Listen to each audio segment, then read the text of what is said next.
Success Insight shares the stories of the people with passion and drive who make things happen in the world. Here's your host, Howard Fox. Hello, everyone, and welcome to the author series on the Success Insight podcast. Our guest today is Carl Buccellato. Carl is the author of To Every Page a Turning, One Life's Journey. This is a fictitious story that leans heavily on Carl's personal experiences, which is a product of 50 years of journaling and taking notes. Carl, welcome to the author series on the Success Insight podcast. Thank you, Howard. Very happy to be here with you. Fantastic. Well, first of all, good morning. We're at the end of the summer, and I am reminded that when I grew up, and you and I are not that far away from age, you kind of said, hey, you're just a young kid, and I appreciate that. I will surprise you. All right. I'm going to be 80 in my next birthday. You're going to be 80? Yes. Oh, my God. You could be my son. I could be I guess I could be. Well, I tell you, you're looking really good for 80. I should look as good when I'm 80. Well, you do. Yeah. And you know what amazes me? So we're at the tail end of August as we record this podcast. And this time of the year always reminded me, Carl, of I got to go to school. And it's, oh my God, the summer's over. I didn't get everything done that I wanted to get done. I thought I was going to learn how to play a sport or get better at a sport, write, etc. And then school started and another year goes by. And as I was learning more about you and your book, and I love the fact that this book, though it's a work of fiction, kind of reflects a lot on your life. And, and when you get to be 80, that you're going to be, you've gone through a few rodeos in your life, so to speak. Absolutely. And so before we get into the book, which is this award-winning book, by the way, To Every Page a Turning, One Life's Journey, Carl, could you share a little bit about your background? Because this is a pretty interesting background, and there's a lot to explore here. So we'll keep it at a 30,000-foot view, but okay, love to hear it. I'll give you a capsule. Okay. I was born in Brooklyn, born in 1942 during the war. So I am officially a war baby rather than the baby boomer, which follows. And I was the child of two first-generation Americans. My parents, their family came from Italy, from Sicily. And they were hardworking labor people, never finished high school, struggled along, just barely made ends meet. And at the end of the Depression, people who had some education had an opportunity to get a little step ahead, but the people I came from didn't have those advantages. So I grew up in the streets of Brooklyn, very modestly. And to complicate issues more, my father was an active alcoholic, which gave me even more issues to deal with.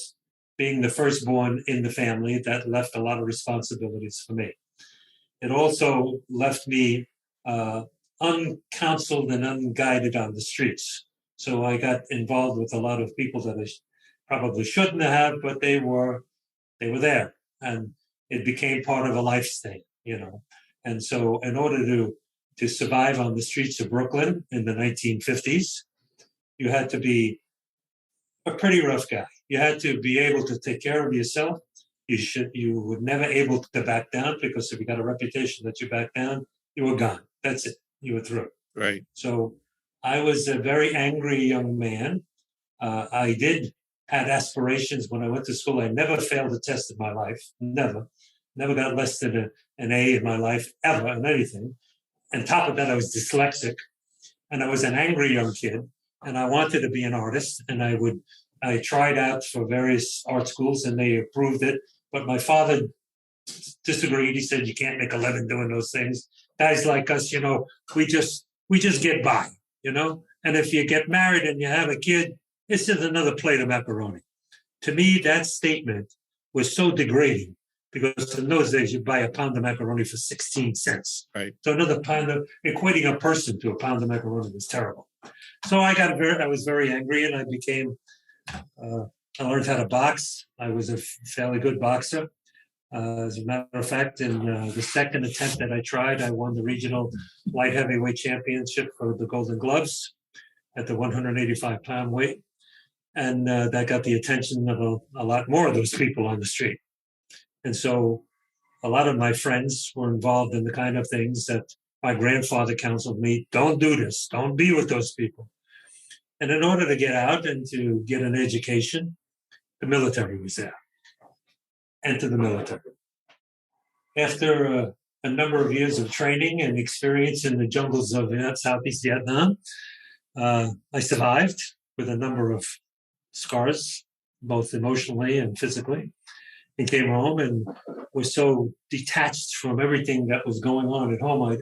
They were cursing everybody in the uniform, and we were no good, and certainly that wasn't true of everybody who wore the uniform.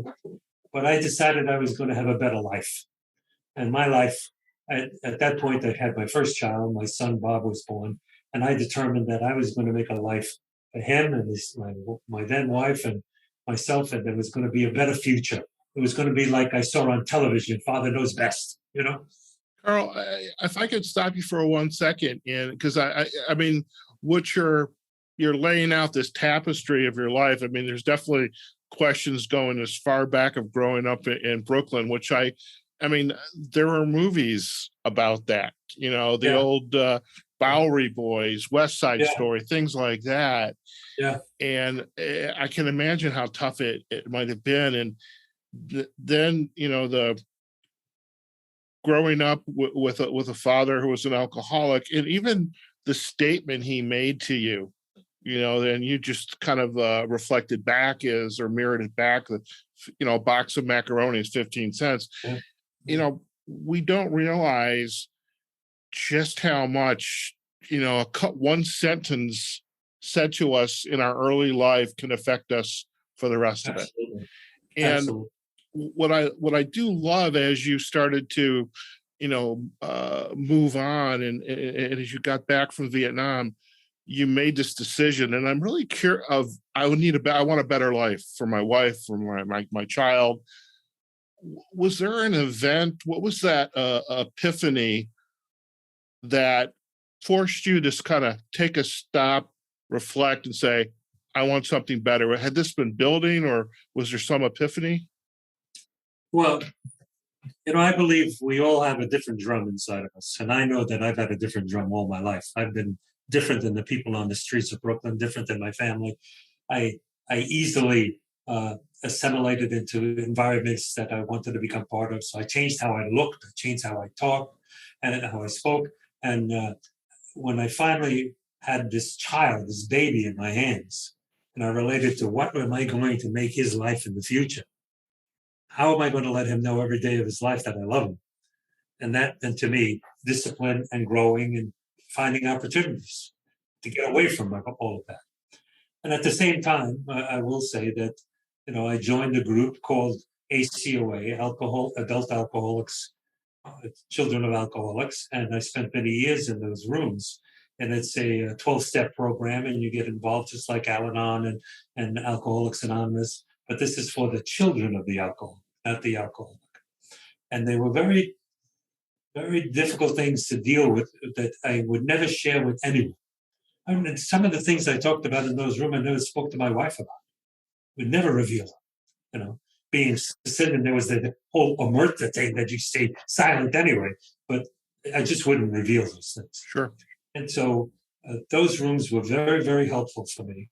And the vets rooms also, where people who experienced the same issues could come together and share their emotions and be honest about it. I had the occasion, I sent this book out to a number of people before we went to publish on it. And one particular man who is probably one of the most decorated combat Marine officers in Vietnam talked to me afterwards. He said he read the book 3 times and cried every time he read it. Wow. Now, I know what that means. He got in touch with him and he revealed the emotions inside of himself that have been harbored in there for 50 years. And I'm so glad about that, because that's happened to me over and over again with a lot of different people. If I find that this book can enrich one person, just one person, to look inside, heal an old wound and overcome it, learn how that life is better. You keep going and life is better, and God will make a way for you. I believe that. To my fiber, I believe it. I love that, because I mean, there are books, autobiographies, or there's works of nonfiction, a lot of coaching books and stories of, for my world of coaching, conversations back and forth of, what are our clients working on? What are they dealing with? But what I love about your book, again, it is fiction, for our listeners, but it's based on your stories.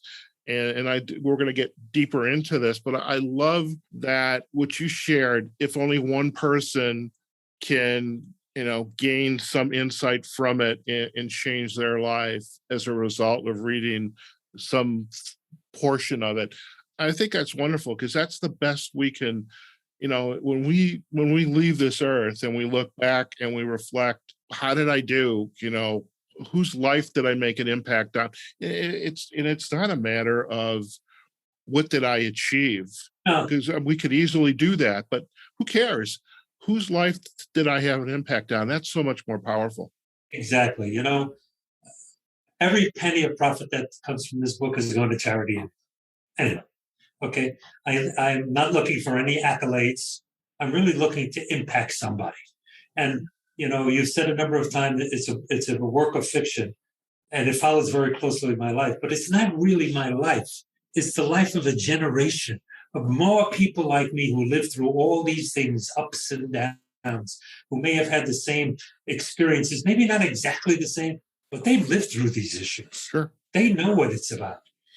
I sometimes wonder, in your generation, and most definitely in mine. So I'm on the big, I think I'm on the trailing edge of the baby boomer generation. Doesn't really matter, but I sometimes wonder how culture, our parents, so your parents grew up in Sicily.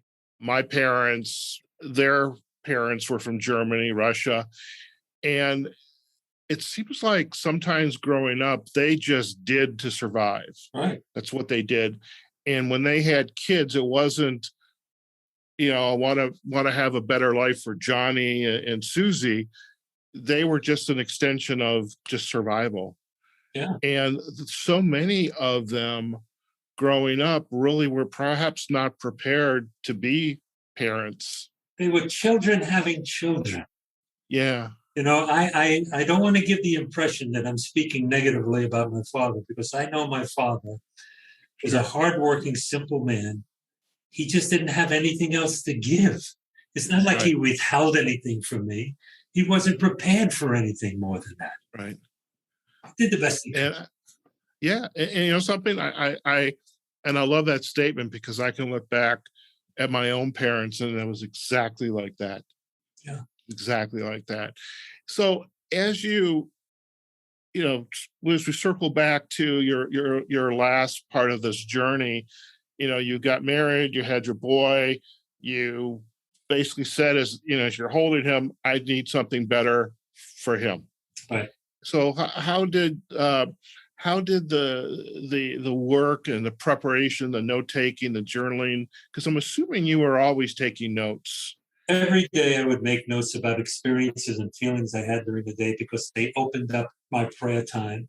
They opened up my ability to discuss in private groups what was angst inside of me that I couldn't share and get rid of and work out on my own.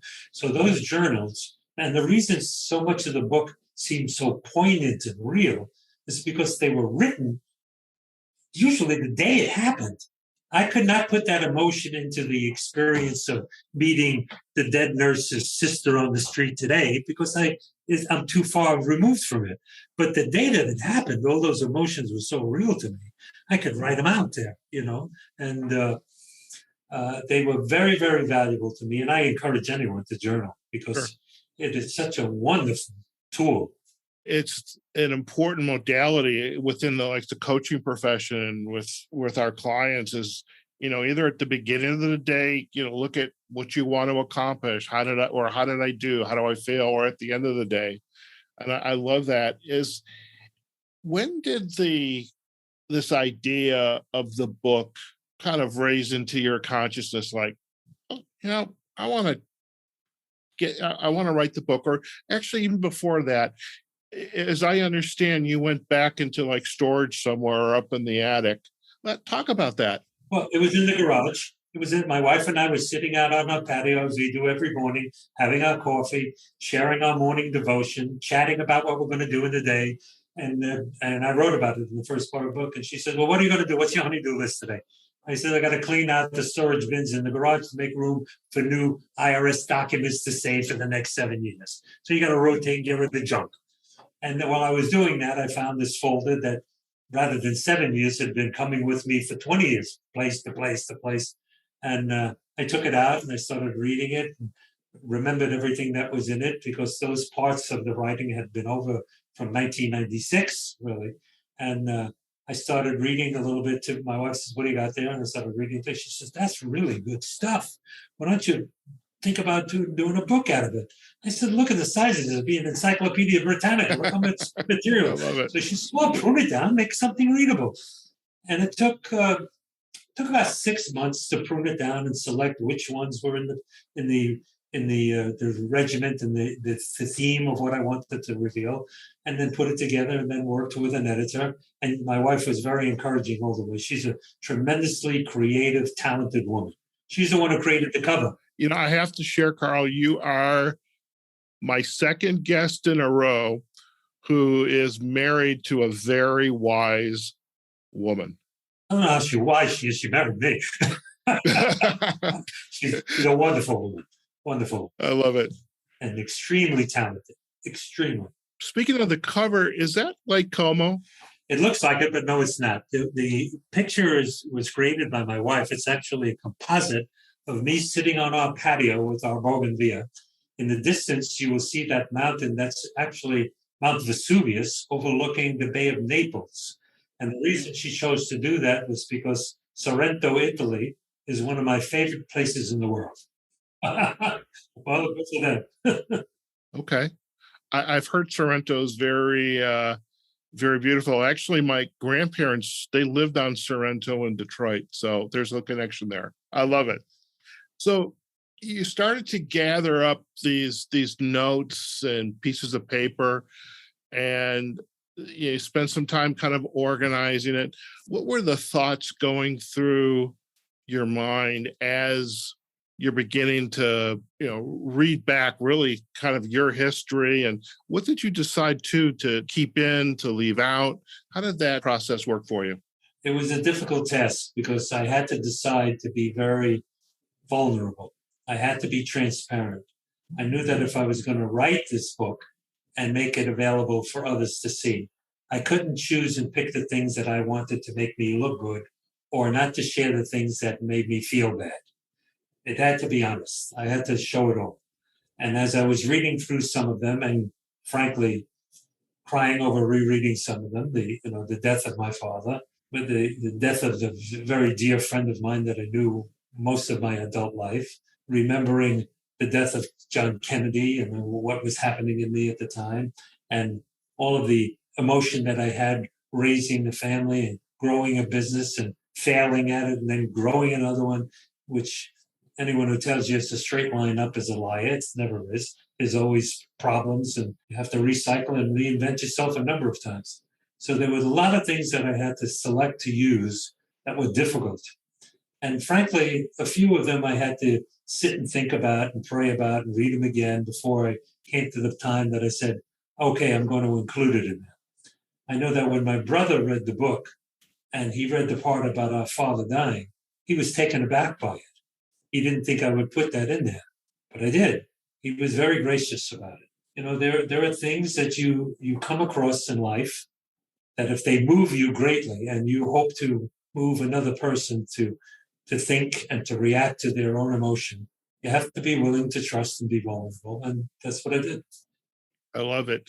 I love it. And I mean, this trust and be vulnerable. I mean, that's such an important aspect of your individual growth and developing that confidence to keep going.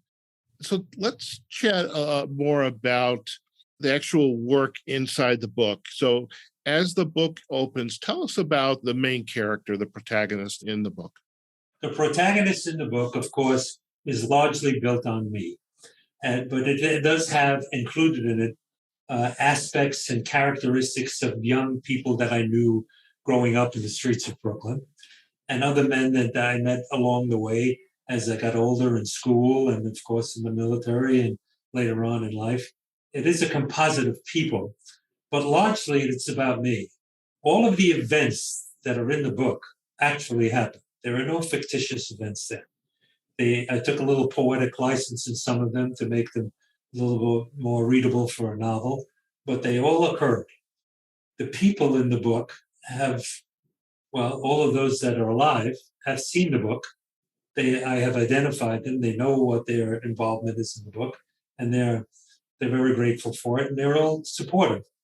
Unfortunately, most of them are no longer alive. They haven't survived. I guess that's life when you come to a point in life that I'm at now.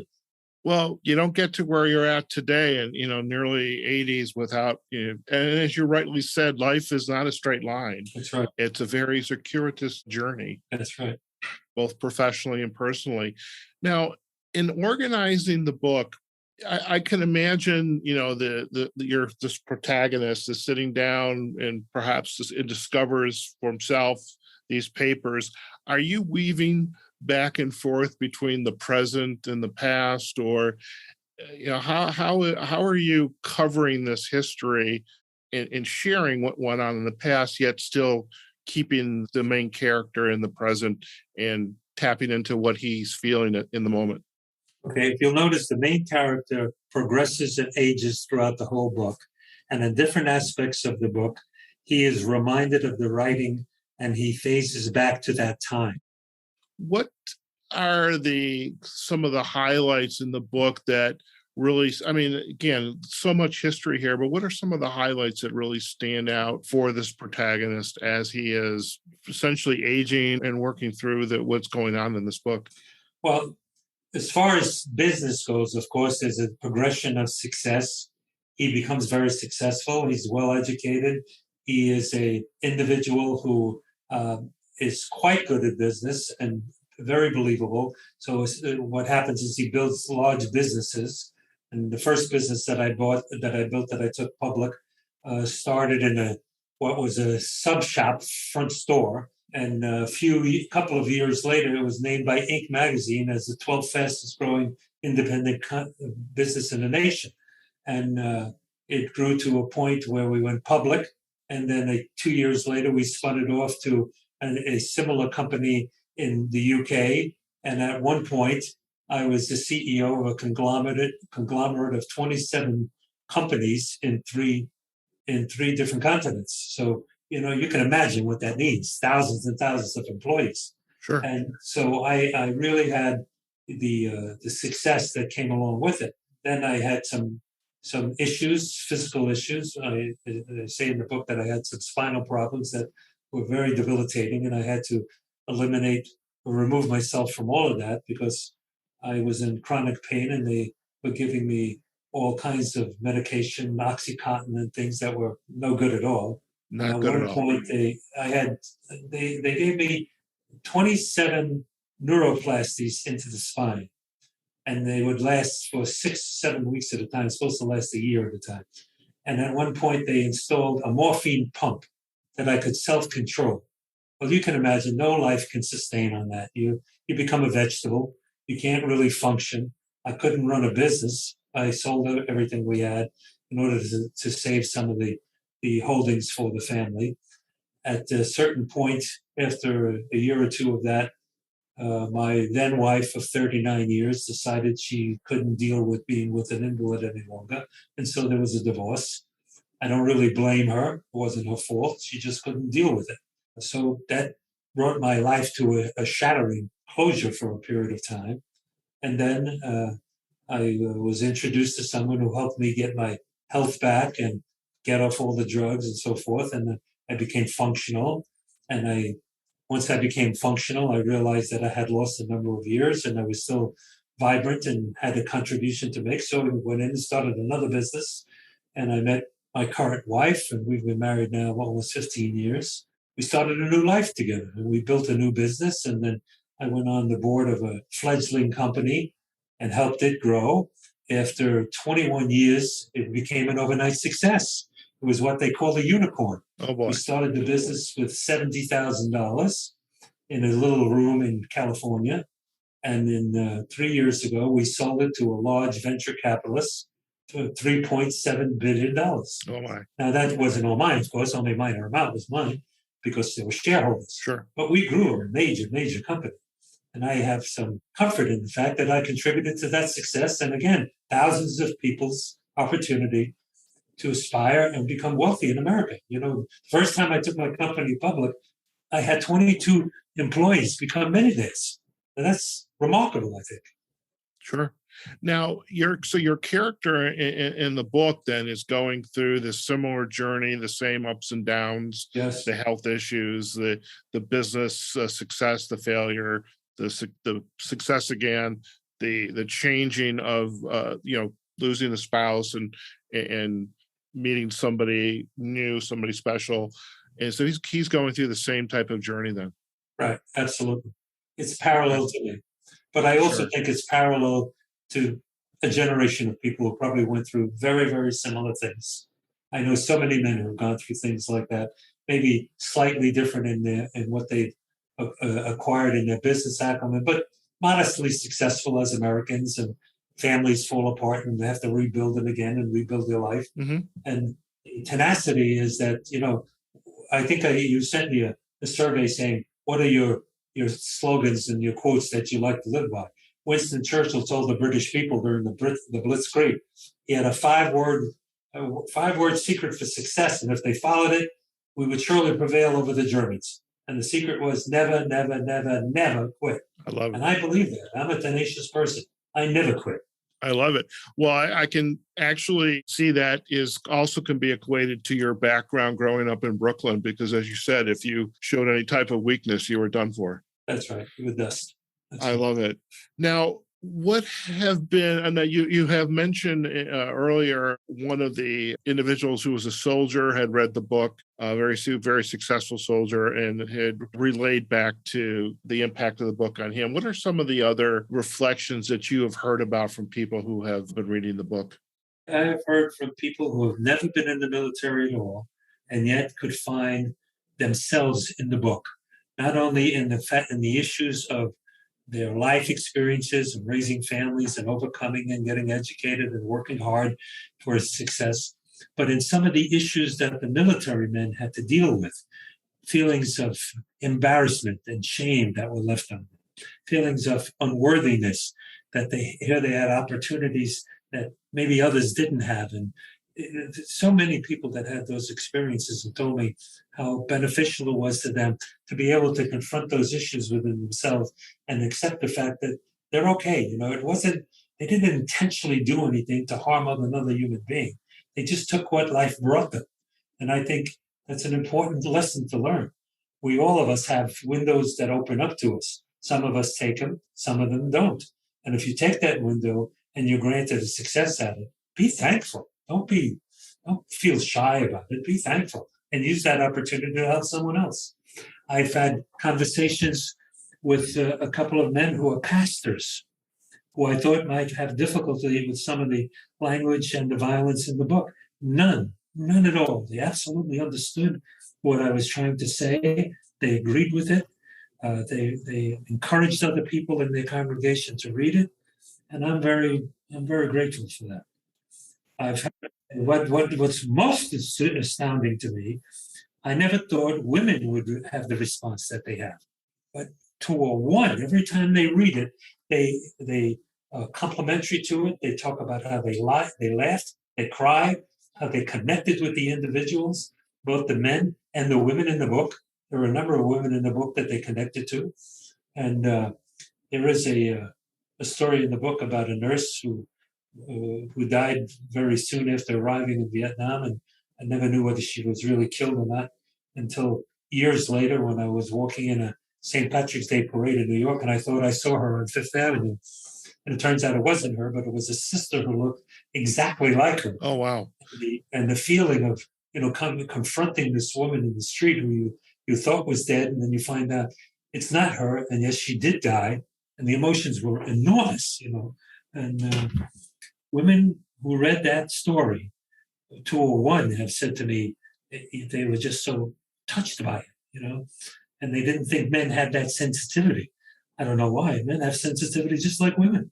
Well, we're it's how we're raised sometimes of men don't cry, but Yeah, and that doesn't mean we can't. It just means we refuse to show it. right, and I love the fact that the women who have commented on the book are reflecting on some of the passages that they read, because Yeah, just like your journey, they had their similar journey, absolutely. and I have to share too, is as I was learning more about you and the work and in the book, and I'm thinking, yeah, it was going through my head.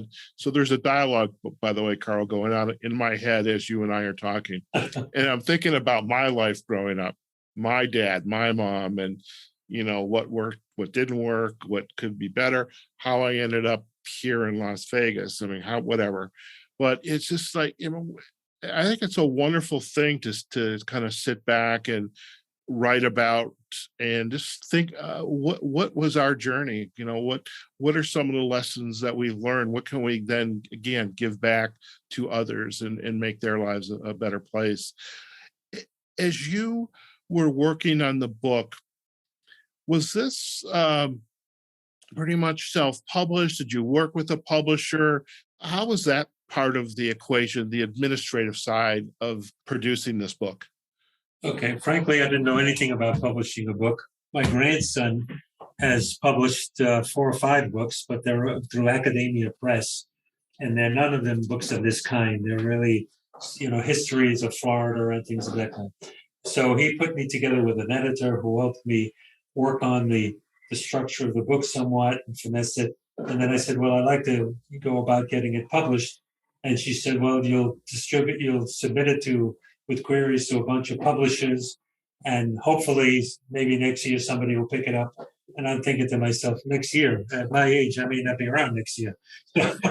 So I said, well, what can I do? I'm not going to wait that long, honey. Yeah, so I said, what can I do to short circuit that? So she says, well, there are a number of companies that will work with you and co-publish it with you. Some of them, you do the publishing and take all the expense. Some of them will work with you in the creation and the distribution and bear some of the cost of it if you pay the publishing expense. So I said, that's fine with me. I don't care. So I did that, and it took about 7 or 8 months to get it done. And then April the 6th of this year, we published. And I did hire Lori and her team to work with me and support some of the marketing effort to it. And the responses have been quite good, I have to say. And it's won a number of awards, and I'm very, very pleased. I don't know if it would have made any difference if it was published and distributed by a formal house or not. I'm not experienced enough to say about that. But Sure. But I know I'm starting to structure a new book, and the next time around I may submit it. Who knows? Hey, what the heck? You got plenty of time. Yeah. Plenty of time. So I'm curious, Carl, as you look back on this journey of writing this book, and really, again, we've tapped into your life, through these notes. As you look back, is there anything new that you would like to share with your younger self? The newness is not something brand new, because I came to it a few years ago. Okay. That is, forgive yourself. We've all made mistakes in life. Forgive yourself. There was a weekend that I went on some 15 years ago. It was called Choices. And in that weekend, it was a group of people who embody some of the issues in your life, and you have an opportunity to make a choice whether to reach into the inner child and nurture that child yourself and help it to heal, or to continue feeling the pain of not being nurtured. And that helped me greatly overcome some of the issues with my father and some other people. And you got to forgive yourself. And once you forgive yourself, you can forgive others, and life becomes new. I love it. Now, is this organization still around, Choices? I don't know. I haven't been in contact with them in 14 or 15 years, but I hope so. I hope so, because it was a wonderful experience. We'll have to check on that, and because I think this message that you just shared, it's very similar to a message we did, a podcast episode a couple months back. For the life of me, it's still early in the morning, so I'm not going to remember this, but his name. But I can picture who he is. But this idea is that sometimes we have to, as a child, learn that we've got to, forgive. We make mistakes, and we learn to move on. Should not necessarily dwell on it. When you're not,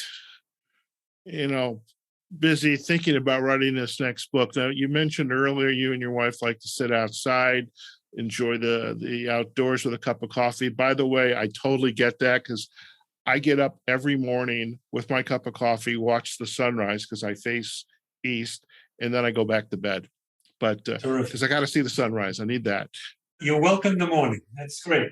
I love it. And so what's up next for you, or what are you liking to do when you're not thinking about writing this book? I mean, what do you and your wife enjoy doing?